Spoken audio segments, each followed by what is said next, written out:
வந்திருக்கீங்க? ஆமாப்பா, ரொம்ப நாளாக குழந்தை இல்லைல்ல, அதனால கொஞ்சம் கோயிலை சுற்றிட்டு வான்னு சொன்னாங்க.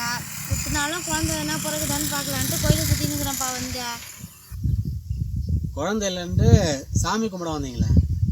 உங்கள் 2 பேர் மேலே தப்பை வச்சுக்கின்னு சாமியை கும்பிட்டா மட்டும் குழந்தை பாக்கியம் உண்டாயிடுமா என்ன?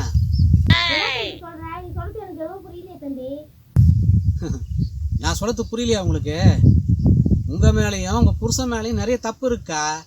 எப்போ பாரு 24 மணி நேரமும் நீங்களும் உங்கள் புருஷனை சண்டை போட்டுக்கினே இருக்கிறீங்க.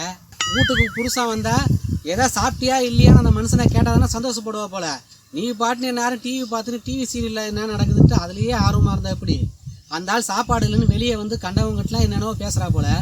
நீ உன் புருஷனை பற்றி தப்பு தப்பாக பேசினுக்கிற, உன் புருஷனை உன்னை பற்றி எல்லாருக்கிட்டும் தப்பு தப்பாக எல்லாம் சொல்லினுக்கிறா போல. குடும்ப பணத்துக்கே லாய்க்கலன்னு உன் புருஷன் எல்லாருக்கிட்டும் சொல்லினுக்கிறா போல. காரணமும் இருக்காமல் இல்லை. நீ வந்து புருஷனை வந்து அனுசரித்து அன்பா வீட்டுக்கு வந்தா தண்ணி குடிச்சிங்களா, சாப்பிட்டீங்களா அன்பா விசாரிக்கணும்.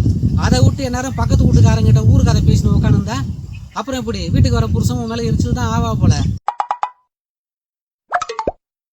2 பேரும் வீட்டில் உட்காந்து நிதானமாக நீங்கள் 2 பேரும் என்ன தப்பு பண்ணுறீங்கன்னு அலசி ஆராயுங்க.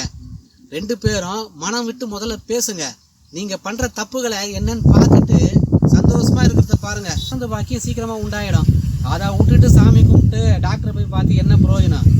அக்கா, வயசில் சின்ன பையன், தப்பாக எடுத்துக்காதீங்க. நான் சொன்னது என்னன்னு நீங்கள் யோசிச்சு பாருங்கள், உங்களுக்கே புரியும். சரிங்களா?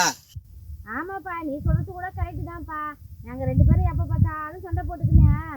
நான் குடும்பத்தை கவனிக்கிட்டே கிடையாது. ஏன்னா பக்கத்து வீடு உட்காந்து ஊருக்கதை பேசிக்கிட்டே எனக்கு வேலையாகுது. இந்த மாதிரிலாம் இருந்தால் குழந்தை எங்கே பிறக்கும்? நானும் அவரும் சந்தோஷமா இருந்ததானே குழந்தை பிறக்கும்.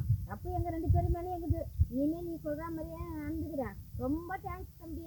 ஏப்பா, நான் சொன்னது தப்பு இல்லைல்ல? சரிங்கக்கா. சரி வரேங்க்கா, பார்த்து போங்க. அண்ணா கேட்டதா சொல்லுங்கள்.